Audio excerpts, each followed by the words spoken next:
Shalom, Bapak Ibu dan Saudara yang dikasih Tuhan. Hari ini kita merayakan hari kenaikan Tuhan kita Yesus Kristus ke sorga.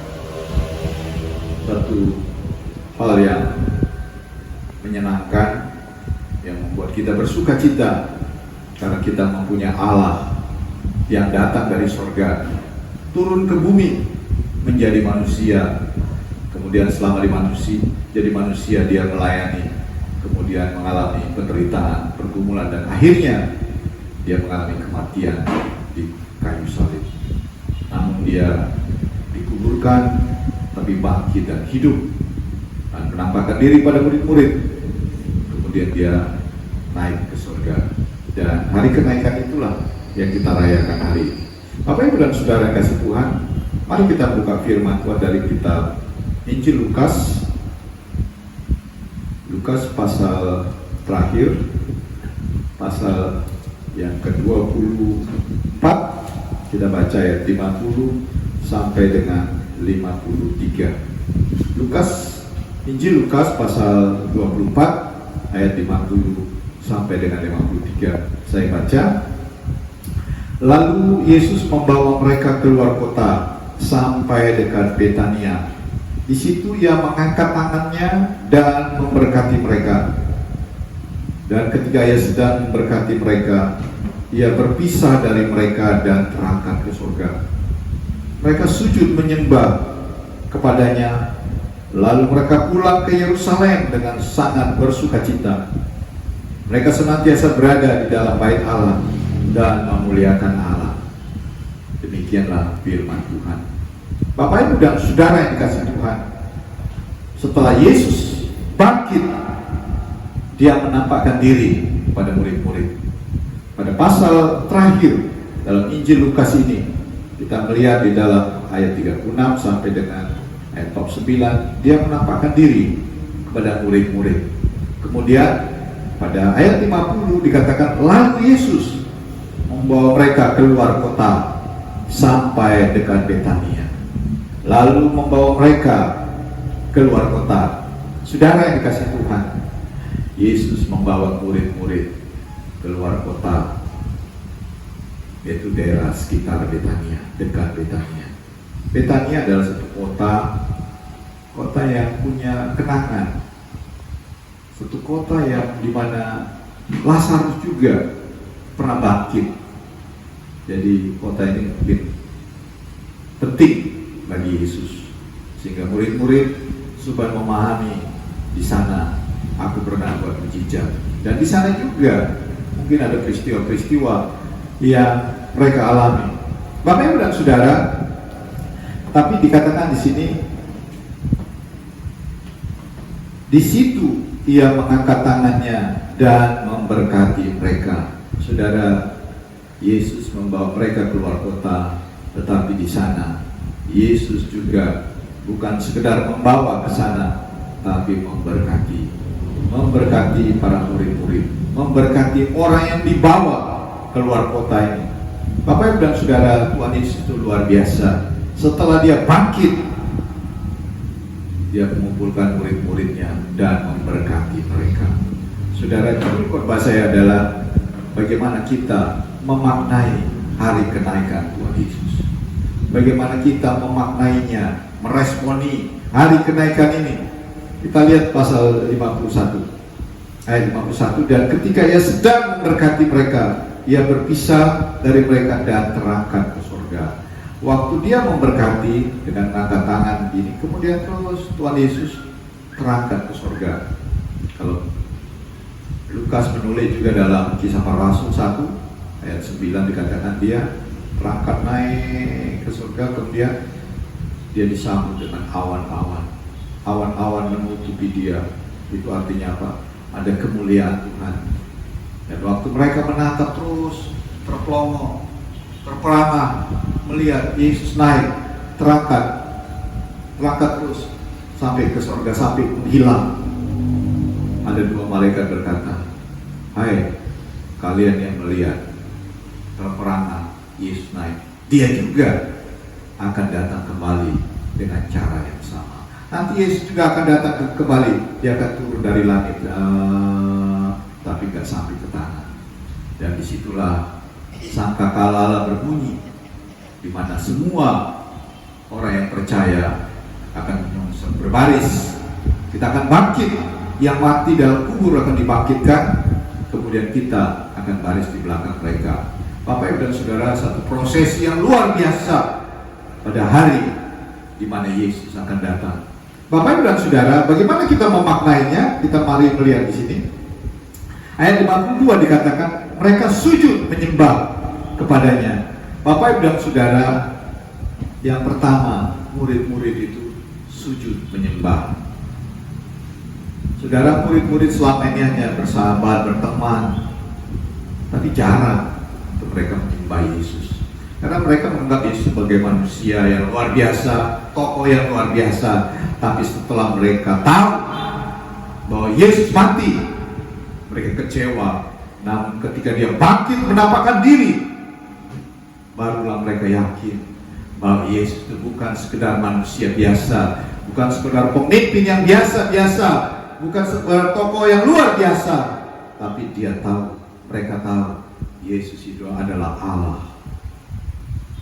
Yesus itu adalah Tuhan. Sehingga ketika Maria Magdalena dan Maria yang lain datang ke kuburan, melihat Yesus bangkit, menampakkan diri, langsung dia memeluk kakinya, sujud menyembah. Jadi yang pertama kita meresponi bahwa Yesus naik ke sorga, Yesus terangkat ke sorga, adalah kita harus menyembah dia sebagai Allah. Dia adalah Tuhan, bukan sekedar manusia hebat, tapi dia adalah Allah pencipta langit dan bumi. Dialah yang mula-mula menciptakan langit dan bumi. Sehingga firman Tuhan berkata, pada mulanya Allah menciptakan langit dan bumi. Pencipta langit dan bumi itu adalah Allah sendiri di dalam diri Yesus Kristus yang kita kenal sebagai Tuhan dan Juru Selamat kita. Sehingga layak kita sembah. Bapak Ibu dan Saudara, yang pertama kita meresponi Yesus sebagai Allah kita, kita layak dia kita sembah. Saudara, ketika dia lahir, di hari kelahirannya, ada orang dari timur, ahli perbintangan, ahli astronomi, udah rindu melihat bintang yang ajaib. Dan bintang itu berhenti persis tepat di satu kota, di satu desa namanya Bethlehem. Mereka mengunjungi kota itu berhari-hari, berbulan-bulan, bahkan bertahun-tahun. Waktu mereka datang sampai di titik, mereka datang, dikatakan dalam Injil Matius. Mari kita lihat Matius pasal 2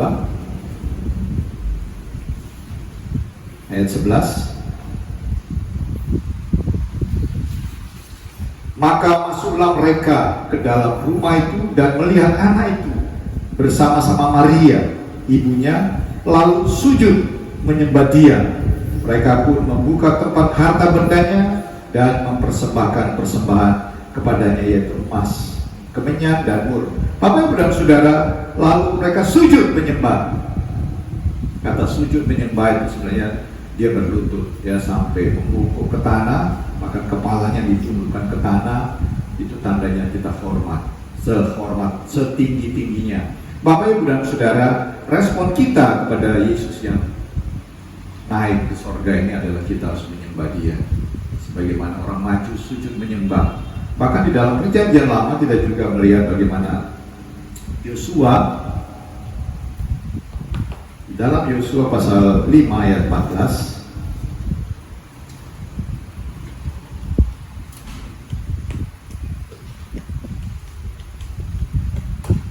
Yosua 5 ayat 14, kita baca. Jawabnya, bukan, tapi akulah panglima bala tentera Tuhan. Sekarang aku datang, lalu sujud. Lah Yosua dengan mukanya ke tanah, menyembah dan berkata kepadanya, apakah yang akan dikatakan Tuhanku kepada hamba-Mu ini? Saudara, waktu itu Yosua sedang mengadakan pertempuran, tapi dia melihat ada bala tentara. Tiba-tiba ada panglima, pakai lengkap semuanya, bilang, kau musuh atau teman? Kau lawan atau kawan? Kemudian dia berkata, bukan, aku adalah bala tentara surga. Bapak Ibu dan Saudara, langsung Yosua berlutut, sujud menyembah sampai mukanya ke tanah. Itu artinya dia menunjukkan rasa hormat setinggi-tingginya bahwa dia adalah Allah, penguasa tunggal alam semesta ini. Kalau ada orang bisa naik ke surga, layaklah kita menyembah dia. Orang berusaha naik ke bulan, kita aja udah kagum. Orang Indonesia belum pernah ke bulan. Kepada bulan sering, tapi ke bulan belum pernah. Dulu pernah namanya Doktor Astria atau siapa itu, Pratiwi ya, tahun 80-an. Dia dicalonkan astronot. Dia seorang doktor bioteknologi, dokter biologi ya, tetapi gak jadi. Jadi belum pernah. Tapi orang Amerika ada, Neil Armstrong dan teman-temannya. Bapak Ibu dan Saudara, orang bisa ke bulan dan luar biasa. Apalagi orang bisa ke sorga. Gak ada yang bisa ke sorga. Paulus pernah, itu hanya lihat penglihatan saja. Dia belum pernah ke sorga. Tapi Yesus turun dari sorga, kemudian kembali ke sorga, dan akan datang lagi. Saudara, dia pulang balik ke sorga. Gampang, karena itu tempat abadi, sehingga kita layak menyembah dia. Hanya Yesus yang bisa datang ke sorga, sehingga dia layak kita sembah. Bapak Ibu dan Saudara, dalam perjanjian lama juga kita melihat kitab Kejadian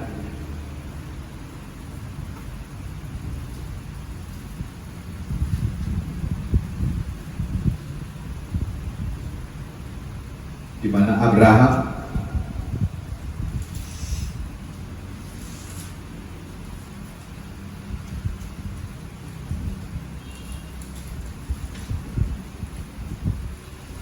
Perjanjian lama, kitab Kejadian 18. Saya baca ayat 1 sampai 3 ya. Kemudian Tuhan menampakkan diri kepada Abraham dekat pohon terbati di Mamre. Sedang ia duduk di pintu kemahnya waktu hari panas terik. Ketika ia mengangkat mukanya, ia melihat 3 orang berdiri. Depannya sudah dilihatnya mereka. Ia berdiri berlari dari pintu kemahnya, menyongsong mereka, lalu sujudlah ia sampai ke tanah serta berkata, Tuanku, jika aku telah mendapat kasih Tuanku, janganlah kiranya lampaui hamba-Mu ini. Saudara, Abraham melihat ketiga orang malaikat Tuhan datang. Sebenarnya mereka datang untuk memberkati Abraham. Abraham lalu sujud menyembah. Jadi respon kita kepada Yesus yang bangkit, sebagaimana murid-murid di dekat Betania, mereka datang sujud menyembah. Jadi respon kita yang pertama adalah kita harus menyembah Dia sebagai Tuhan kita, sebagai Raja kita, sebagai Allah yang maha tinggi, yang layak kita sembah, lebih dari yang lain. Yang kedua, dikatakan lalu mereka pulang ke Yerusalem dengan sangat bersukacita. Lalu mereka pulang dari Betania ke Yerusalem dengan sangat bersukacita. Respon kita yang kedua dengan kenaikan Yesus ke sorga, kita harusnya sangat bersukacita. Kenapa kita sangat bersukacita? Karena Yesus berjanji dalam pasal Yohanes pasal 14 ayat 2, dia katakan, aku menyediakan tempat bagimu. Di rumah Bapakku banyak tempat tinggal, aku menyediakan tempat bagimu. Saudara, ada tempat yang disediakan Tuhan di sorga. Kalau dia ke sana, dia lihat, oh ini ada tempatnya Rasul Paulus, tempatnya Elia, tempatnya Moses. Bukan Moses Dekaris, Moses, kemudian tempatnya Petrus. Bapak Ibu dan Saudara, ada tempat yang disediakan oleh Tuhan Yesus Kristus. Tapi bukan hanya disediakan, tapi dia datang kembali untuk membawa kita ke sana.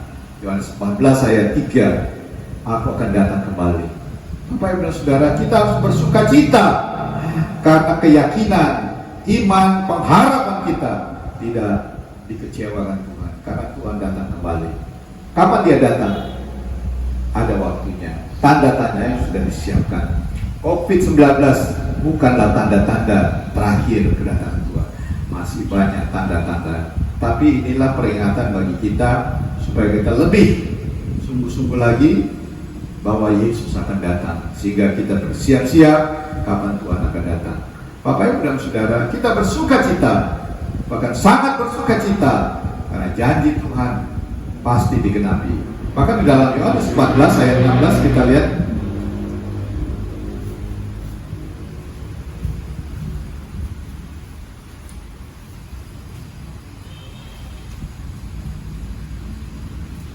Aku meminta kepada Bapa, dan Ia akan memberi kepadamu seorang penolong yang lain, supaya Ia menyertai kamu selama-lamanya. Aku akan meminta kepada Bapa, dan Dia akan memberikan kepadamu seorang penolong yang lain, supaya Ia menyertai kamu selama-lamanya, yaitu Roh kebenaran. Bapak, Ibu, dan Saudara, ketika Yesus naik ke surga, murid-murid tidak tinggal sendirian. Dia mengirimkan, dia mempersiapkan pribadi ketiga dari Allah Tritunggal, yaitu Roh kebenaran. Katakan di sini Parakletos. Dia menolong, bahkan menolong, tapi menghibur, memberi kekuatan. Bapak, Ibu, dan Saudara, murid-murid diperintahkan oleh Yesus untuk menjadi saksi di muka bumi ini, baik di Yudea, Samaria, bahkan di Yerusalem, sampai ke ujung bumi. Bagaimana mereka bisa bersaksi? Tuhan Yesus berkata, kalau Roh Kudus turun atas kamu, kamu akan menerima kuasa, dan kuasa itu diberikan kepada orang yang percaya kepada Tuhan, orang yang percaya kepada Yesus Kristus. Rasul Paulus berkata dalam Efesus 1 ayat 13-14, dimateraikan dengan Roh Kudus. Roh Kudus inilah, penolong inilah, Ia akan memberi kekuatan, yang memberi sukacita yang besar pada kita, sekalipun ada penderitaan, ada pergumulan. Orang Kristen masih bisa bersukacita. Rasul Petrus berkata dalam suratnya 1 Petrus 1 ayat yang ke-5, dia katakan, yang ke-6, bersukacitalah di dalam penderitaan.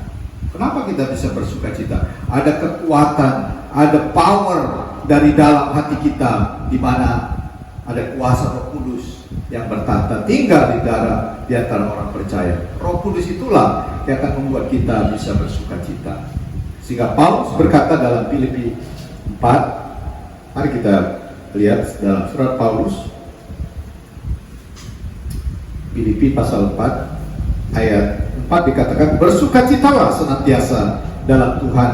Sekali lagi katakan, bersukacitalah. Bapak, Ibu, dan Saudara, Paulus mengatakan ini dalam posisi dia sebagai seorang tawanan.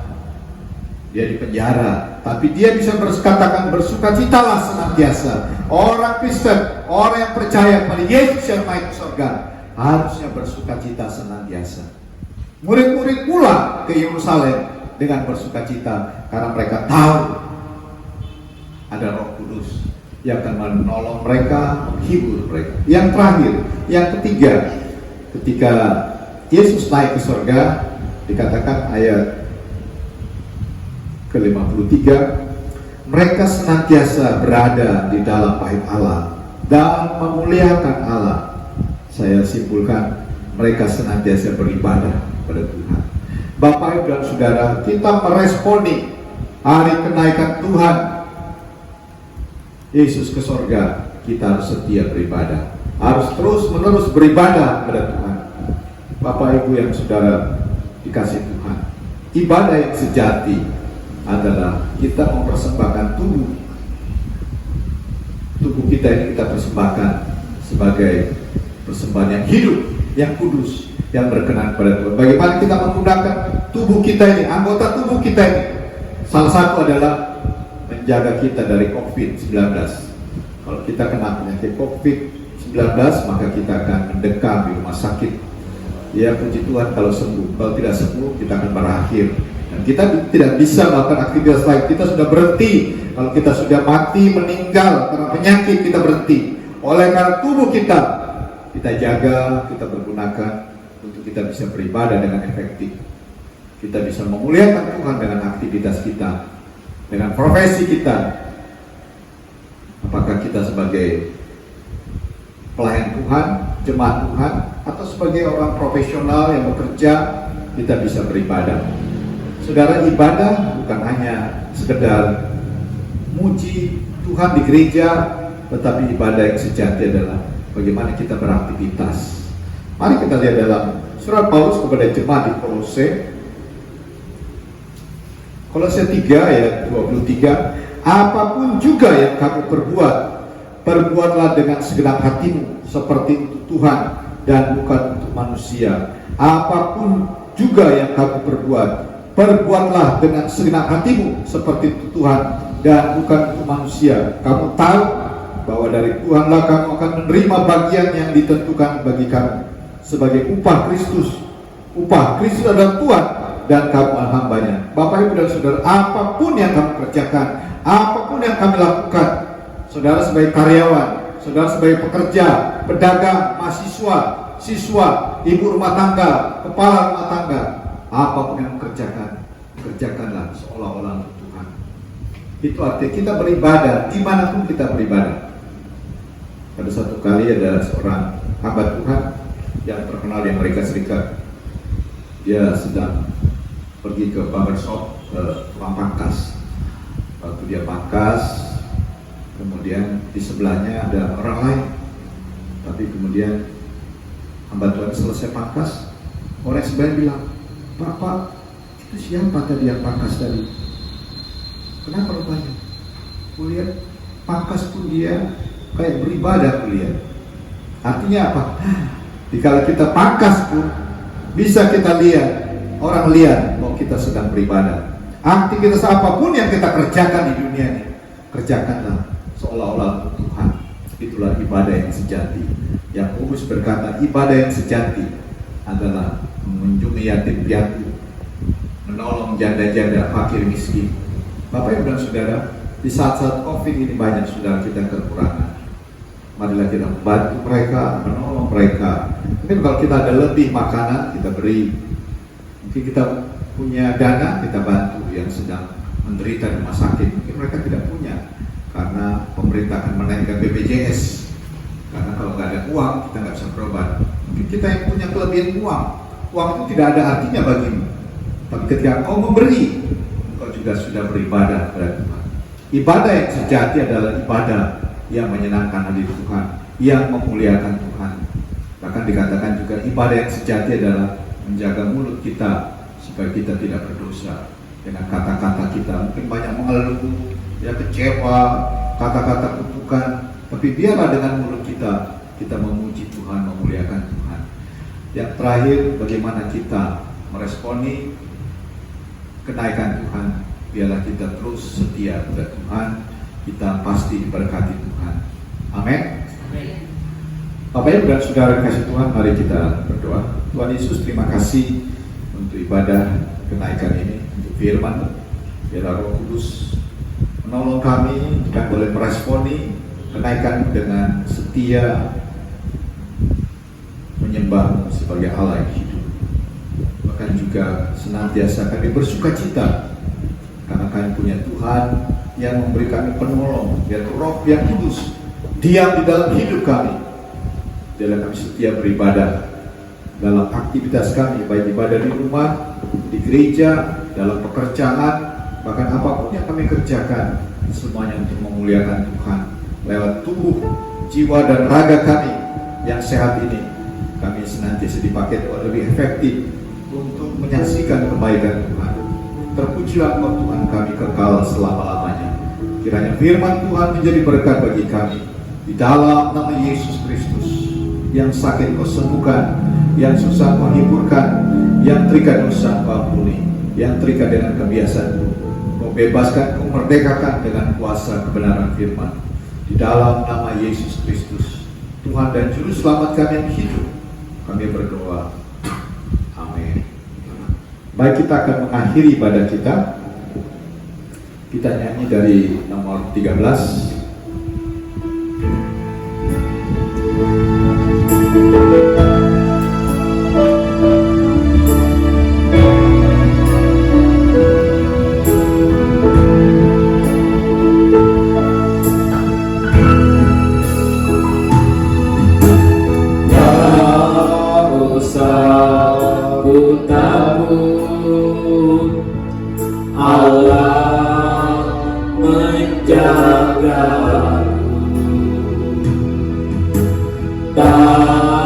Aku sanggup bimbang, Yesus peliharaku. Tak usah susah, Roh Kudus hidupku. Tak usah cemas,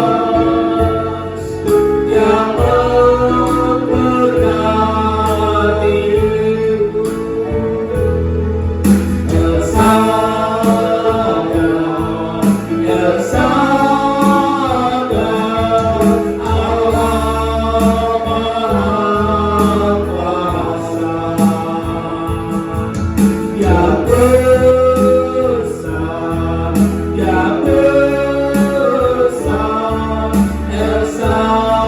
memberkatiku.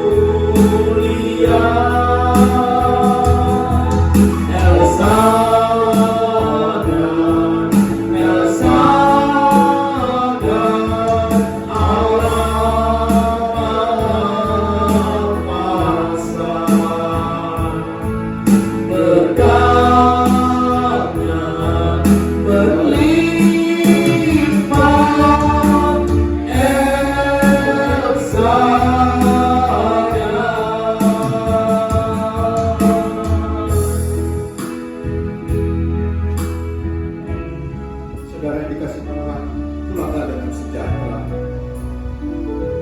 Kalau Yesus naik ke surga, maka kita akan meresponi dengan setia menyembah Dia.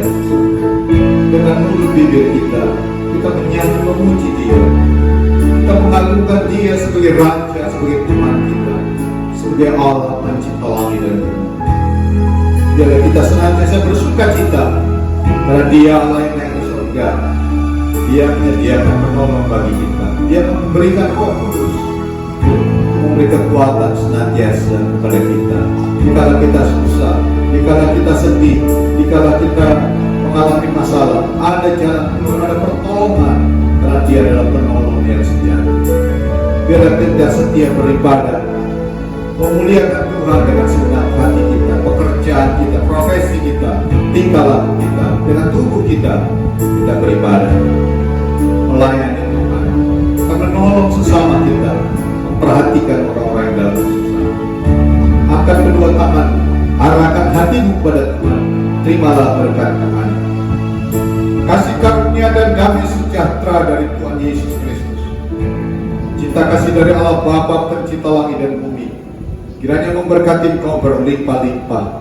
Diberkatilah rumah tanggamu, diberkatilah anak menantu cucumu, diberkatilah pekerjaanmu, diberkatilah studimu, diberkatilah sekolahmu, pelayananmu, diberkatilah hamba Tuhan yang setia melayani Tuhan, diberkatilah gereja-gereja Tuhan di seluruh dunia, diberkatilah bangsa Indonesia, diberkatilah Bapak Presiden, diberkatilah para menteri, Panglima TNI, Kapolri, Kapolda, Kapolresta, Kapolsek, Gubernur, Wali Kota, Camat, Lurah, Kepala Lingkungan.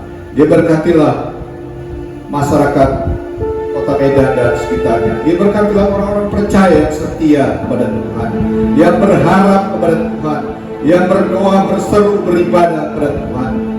Diberkatilah saudara yang sedang melaksanakan ibadah Ramadan. Persekutuan penghiburan, hikmat puasa, dan damai sejahtera dari Allah Roh Kudus kiranya menyertai saudara sekalian hari ini sampai Maranatha, Tuhan Yesus datang kedua kali, dalam nama Yesus Kristus.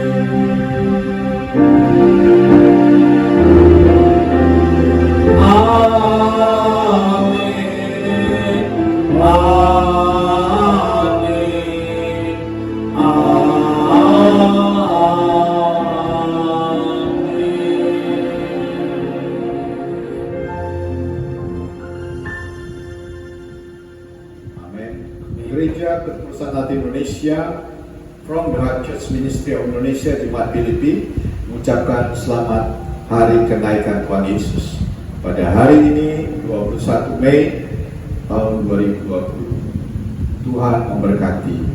Shalom. Shalom.